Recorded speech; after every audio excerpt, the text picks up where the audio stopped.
Hey, good morning, everybody. Welcome to Nightwave Radio on a chilly morning here in Oklahoma. We got a special guest today.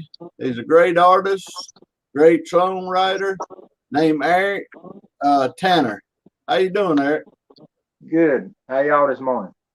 Like I was saying, a little chilly, but hey, we're getting it. You know, we're supposed to break out the suntan lotion this afternoon. It's going to get about 34 here. Yeah, I think the sun has shined maybe 1 or 2 days in the last 2 or 3 weeks here. Yeah.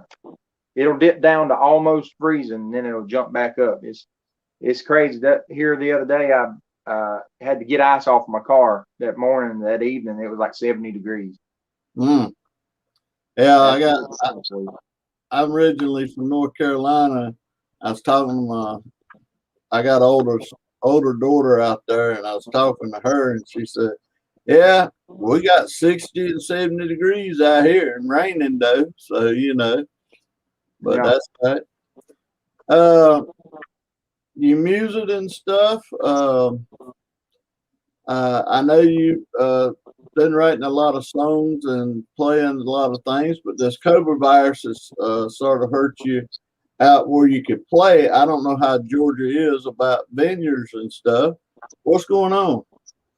Well, last year about this time is when things really started to pick up for me because I didn't start doing my own songs and stuff till I think it was like 2019 or something like that when I Okay. really started. Um, and then about the beginning of 2020, things started picking up for me, and then COVID hit and it all went away. I was like, about the time I was getting a break because I had like a couple of restaurant gigs and a theater, a nice theater in Statesboro, a big town a little bit from here.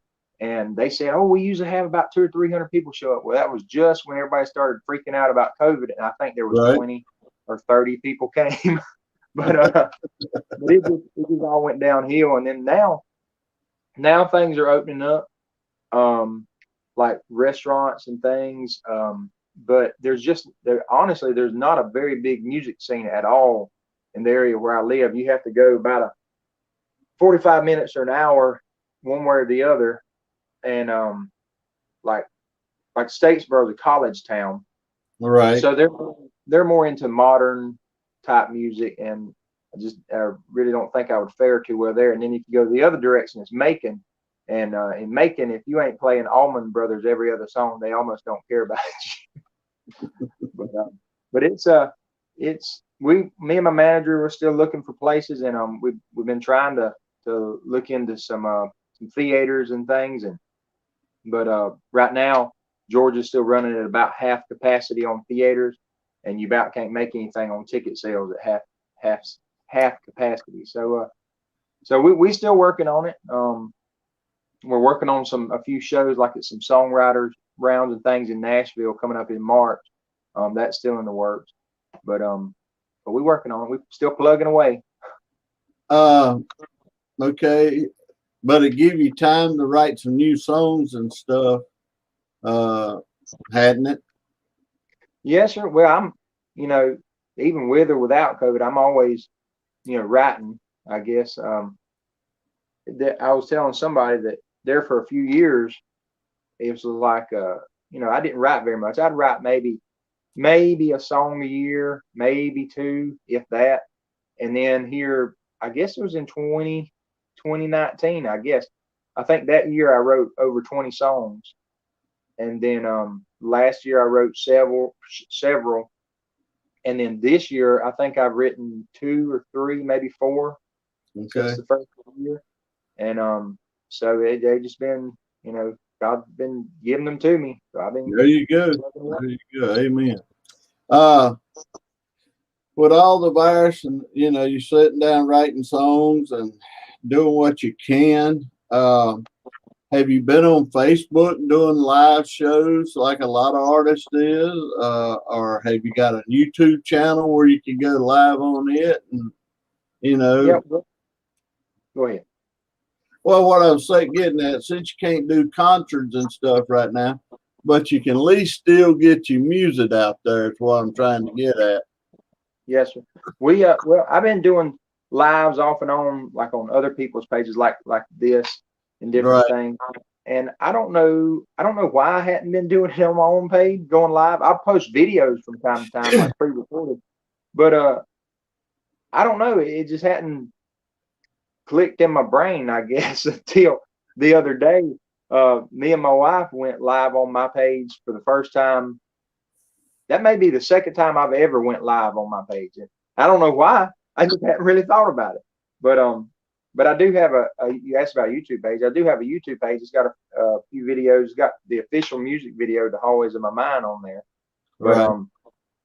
But as far as going live, the other day, I think Monday, yeah, when we were scheduled Monday night, Right. I went ahead and done a live. I know you had some issues that came Right. up. I went ahead and done a live on my page, and then I said, well, I need to do this more often. You know, everybody else does it. I don't know why I hadn't been doing it, but I guess I don't know. Well, here, I was supposed to, like I said, you know, we was talking about Monday and stuff, but with the weather and stuff here, I've been lucky so far, across my fingers.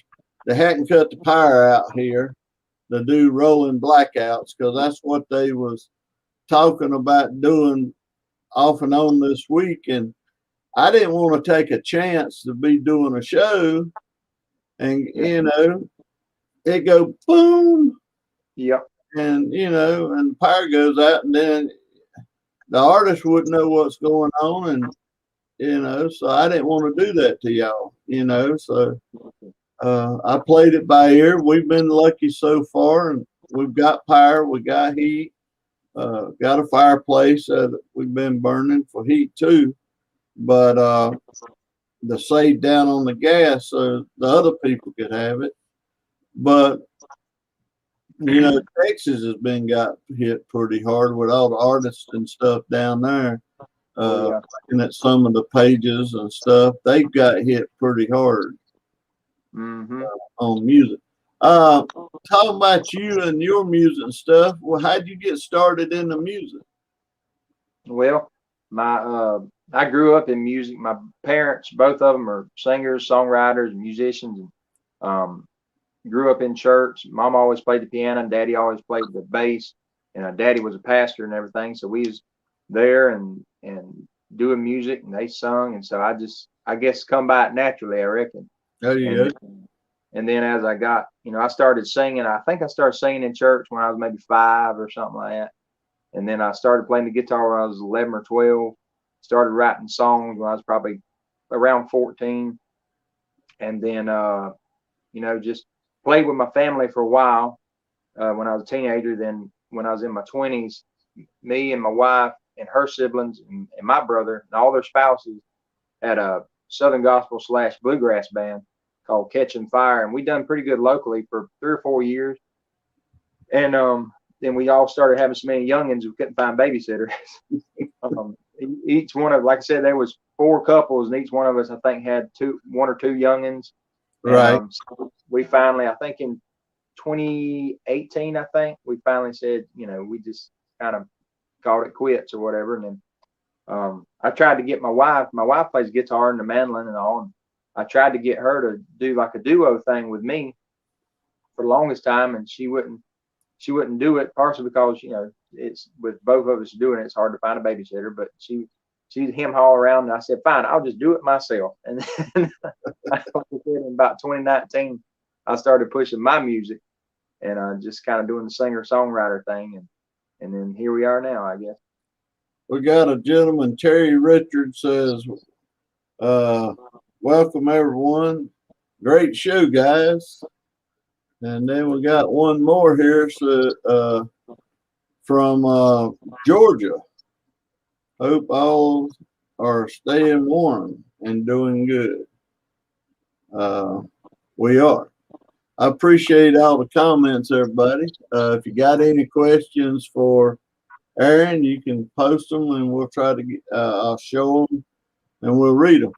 Talking about growing up in church and music and stuff. I grew up listening to the gospel jubilees and stuff like that back in the day when they was on TV and when they had a lot of gospel on TV music and stuff, and grew up listening to it in the church. And I've never say I could be a songwriter, but I know I can't sing. You know, my wife will tell you that. She'll look at me, be going down the road, be saying, "Shut up. Let's hear the radio." So, but you know, I enjoy gospel music a lot, especially the older gospel.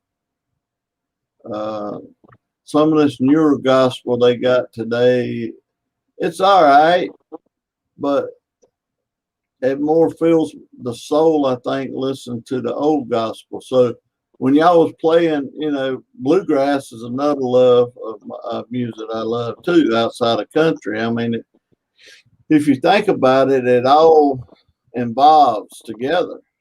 Yes, sir. You know, gospel, bluegrass, country. And so to that note, on your music now, do you sing any gospel? Well, actually, most all of my songs are basically, the lyrics are gospel. Okay. But the sound is country. Okay. Like I said, we grew up listening to a lot of bluegrass. Nearly all we listened to when I was growing up was bluegrass gospel and like Southern gospel. Right. But mom and daddy didn't listen a lot to like quartets, and I don't either. Some people like it. I don't like quartet music. And I'm not too big on, like you said, the newer contemporary stuff either. And there's a song that I sing. It's called "Too Country for the Church, Too Christian for the Bar," and that it kind of came out of that because for years I didn't know what to do with my music because it didn't fit into that Southern gospel, but it didn't fit into the contemporary either. But it also, I felt like it was too Christian for country music. And then finally I said, you know what, I'm going to sing it. They like it, they do. If they don't, they don't. And so far everybody's, really seemed to enjoy it. But we always listened to the Southern gospel groups that were kind of like family bands that sounded more country, like the Freemans. I don't know if you remember the Hensons, Okay. the Crabb family. They had more of a country sound than they did like I said, like a old quartet type sound. And between that, those country sounding gospel groups, and then the Isaacs, they were a big bluegrass gospel group, and they still are. They're still around. And then them, and then it being the 90s when I grew up with, country music was the biggest thing there was in the 90s. So all that kind of morphed together to make my sound. And like I said, if you listen to my songs, nearly every one of them is basically got a gospel song. It's just got a whole lot of twang in it. Well, that's the thing about Southern gospel or country music, or special Southern country. It's all bluegrass. It's all got a twang to it, because between, everybody singing it, you've got very few people that could carry a good gospel tune. Mm-hmm. I mean, to be honest, you take like the national anthem, you got a very few people that can actually sing that. My wife, every time she watches like the Super Bowl or some big thing going on and somebody's going to sing the national anthem, she says, I hope they don't screw it up. I hope they don't screw it up, because there's a very few artists out there. I'm not saying nobody can sing. I'm just saying it's a very few artists out there that's actually, and what I'm trying to get at, it gets back to your music or anybody else's music. It's great to hear a great artist. I've heard your music. I think it's great. It's wonderful. It's peaceful type music, to relax to listen to the lyrics and how you present it. And so to get back to being a great person as you are, from what I've heard before we went live and what I've looked at and talked to Jill on. I mean, it's awesome. You're a great artist. Thank you, sir. You know, I know you're supposed to take over here at 11:30 and play a few songs. Do you want to play any during the interview, or I see you got your guitar? It don't matter to me. I hold this because I don't know what to do with my hands. Well, you know, I got things around here, and I'm trying to keep my hands. And I got a cup of coffee here. If you noticed, I've been sipping on it. Keep my hands busy from messing with anything, because I don't want nothing to go wrong. Yeah. So, you know, here's another comment.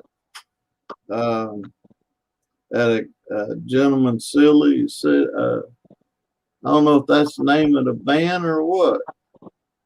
I can't hardly see. Great to see another Georgian boy doing well. We're going to get to hear the new song, Highway of My Mind. Oh, okay. You got a song out, Highway of My Mind? Hallways of My Mind. Oh, yeah, always. Okay, sorry. That's what they posted. Yeah, some of this stuff is hard to read sometimes. Yes, even with glasses. Oh. Yeah, I'll sing that song at some point. Okay. I mean, I can do it later. It don't matter. You can do it now. It's up to you. I mean, I know you're going to do a Facebook takeover here at what, 11:30? Yes. Or, okay. So you welcome. We ain't got but what? Well, 13 more minutes doing this one. If you want to do that song for them, or wait to then and do it, you know, it's up to you. I'll go ahead and do it. It's morning time. They might get busy before then. Okay, go ahead. That song is actually the one that we made the music video to, and it turned out really well. It's on my Facebook, Instagram, my YouTube, and all that stuff. And director Mill Cannon, who's worked with Carrie Underwood and Usher and Whitney Houston and all those people, he's the one that directed it and shot it, and turned out really, really good. Okay. And we had Jamie Lennon, which is Georgette Jones's husband, play the steel, and which he played the steel on all of my EP. And then oh my goodness, can't remember his name. Sean Bailey, who plays the fiddle for Josh Turner and Easton Corbin, he played the fiddle on that as well as the rest of the record. So anyway, I'll try to sing that. Maybe I can hit them high notes this early in the morning.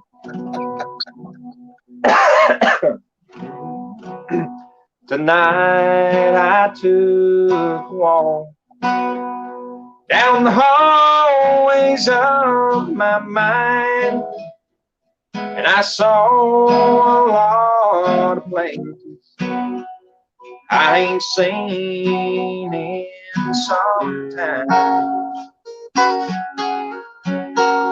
There I resurrected memories from beneath the sands of time, and I dusted off the cobwebs in the hallways of my mind.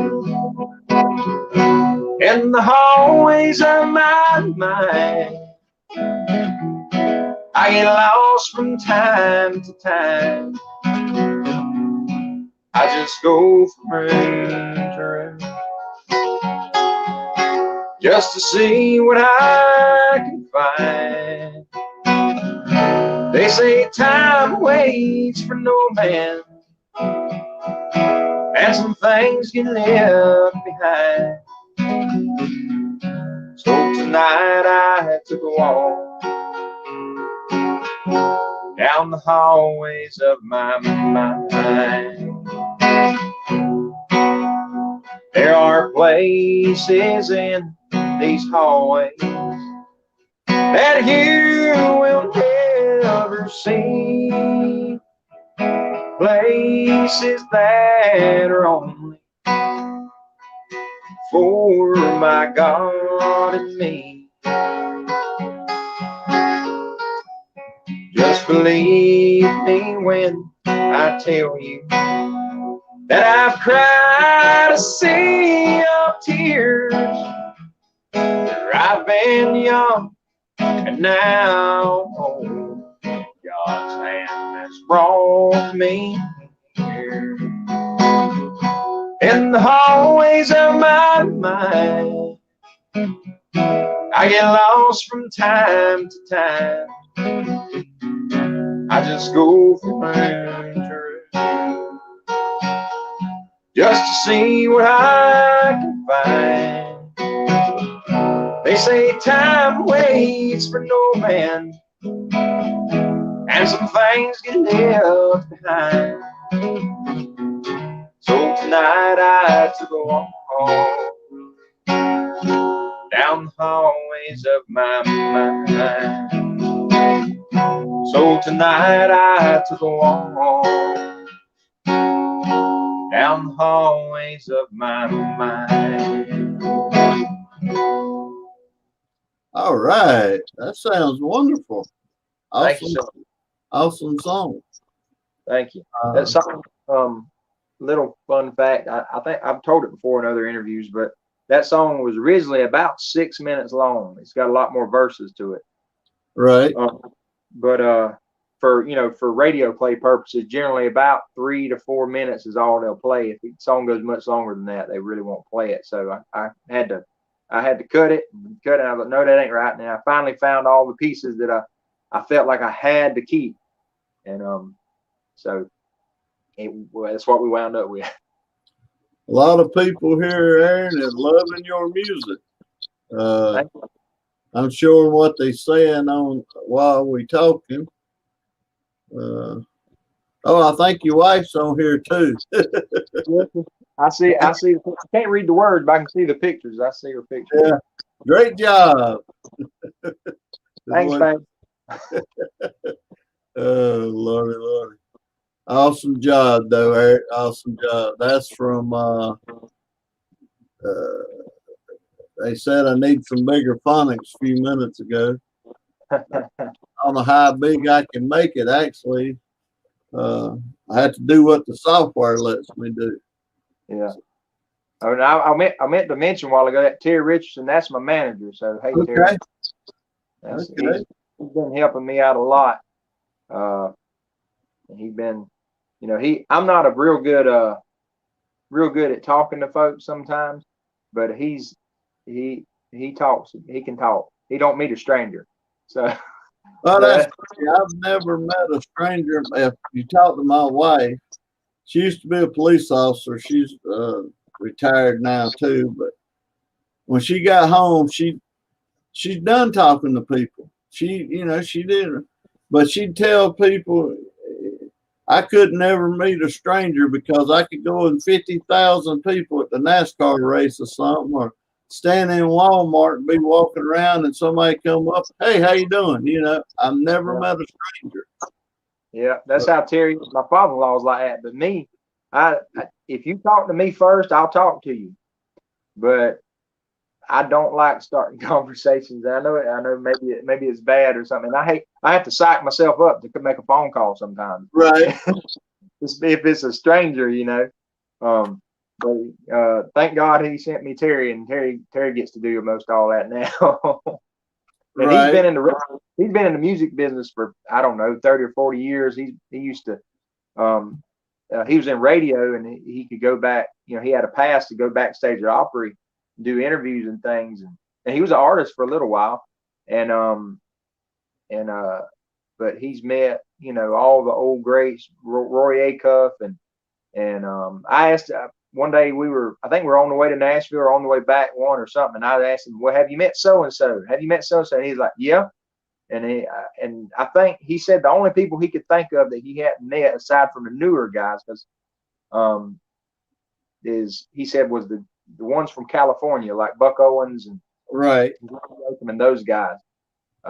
But he's been around, and so he's got a lot of connections and knows a lot of folks. So he's been helping me out a lot. I've met a lot of indie artists in North Carolina, but for anybody professional, I shook his hand, but really didn't get. He lived right there in a little town of about 3,000 people, Ellaby, North Carolina. Was Andre the Giant. Wow. He had a house there. He was a big guy, and when I was on the rescue and fire, we had to work the racetrack. We volunteered to work the racetrack for rescue and fire and stuff. Andre was out there as the speaker one day, and one weekend I got to shake his hand. And then later on, after I got married, I went and got drunk in his house. So it was fun. I mean, it was just that one time. I mean, back then I was a little party boy too, but you go on his back patio over at the garage, and it's a big bar back there, and behind the bar is any kind of beer you want, any kind of liquor you wanted. He actually had a beer truck stop by there and deliver beer at his house. Yeah, I read some stories. They said that he could sure enough drink because he's a big old feller and had a big metabolism. So they said he would. Them little trays that you go to McDonald's or Hardee's or whatever with your hamburgers on? Yeah. There's a little hamburger joint back home in that town. And they said that they would round up that tray of hamburgers. He'd sit there and eat every one of them. And they said he could take a fifth of liquor and drink it and not feel it. And then you remember when the big Fords come out with first King Cab or whatever you want to call it on it? 4-wheel drive Fords. I reckon they still call them back then the F-250s. Yep. He had one, and when he sat in it, he was crunched down like this. Even how big a room he had, he was still going down the road. Andre the Giant. He's a big old dude. We got a thanks to me for hosting Aaron and shining your spotlight on this awesome young man. Great talent. And they're going to be cheering for us. I tell you what, Aaron, I do this for y'all. I do it for the artists, not for the radio station. I'm already well known. Over 2.5 million people. I hadn't looked at it lately, but like I used to, but over 2.5 million people around the world listening to it. The video shows I do today, I mean, it's awesome that I get a great crowd of people to see you and everybody else, because I know they ain't here to see me, so I ain't worried about that. I'm going to keep doing what I got to do to make y'all well known, Yes. So here in about a minute, you're going to be taking over because it'll be, about 11:30 y'all's time? Yes, sir. You'll be taking over Nightwave Radio and doing a show on it. I hope you already got set up and everything. So I'm gonna leave on this note. Where do they find your music and stuff? Your website, your Facebook, wherever you want them to go to find you. Well, it's on on Facebook and Instagram, Aaron Tanner Music, and then I have a YouTube channel. I think it's Aaron Tanner Music as well, and then a website, aarontannermusic.com. And there you can buy my new EP on CD. And then if you buy the CD from the website, you get a free download, digital download as well. And then also these shirts behind me have those for sale. And the green one, that way, the green one, I partnered with I won't tell the whole story, but I partnered with a veteran, a foundation that helps veterans the man that's named after, I wrote a song in his honor. So we partnered, and 20% of the profits of that goes to that foundation that helps veterans. And then, and I have this other, man, this camera's backwards. This other design over here. My artist logo. And then, and I have a third design. It's the artist logo, and it says "Two Country for the Church, Two Christian for the Bar." Like I said, that's the name of one of my songs. Those are on there. And then you can find my music on pretty much anywhere there's music. Spotify, Apple Music, iTunes, Amazon, Google Play, all that stuff. That you can find it. So that's where I can be founded. Right quick, like, I appreciate it. You was talking about the veteran. I got some family members or veterans, so with Nightway Radio, we try to salute them every Veterans Day or whatever. My father-in-law lives right across the street. He's a veteran. Basically, he's after 20 years in the service, he still worked for him for 20 more years. Wow. As a civil servant, working on computers. That's how I learned a lot of this computer stuff is with him. But I appreciate you with gospel music, the veterans, the bluegrass. Come back anytime. Yes, sir. I'm going to go over here and listen to some of your show while I set up another show. So you take care. God bless you. Be safe out there. And things is going to get better, my friend. It's going to take off, and you're going to be so busy, your wife don't even want to know where you at. Oh, don't tell her that. Well, she'll know where you at, but you know what I'm saying? She's going to have to, you know, say, hey, when you coming home, you know? And you'll be on the road so much. So take care, my friend. Great music. You're welcome to send any of your songs to me. Like I said, I've heard them on the Facebook page and stuff, but you're welcome to send any of your songs to me so I can hear them and play them. I'll put them on there, my friend. God bless you. Take care. And I'll catch you over on the other page. All right. Thank you, sir. Hey, take care. Bye-bye.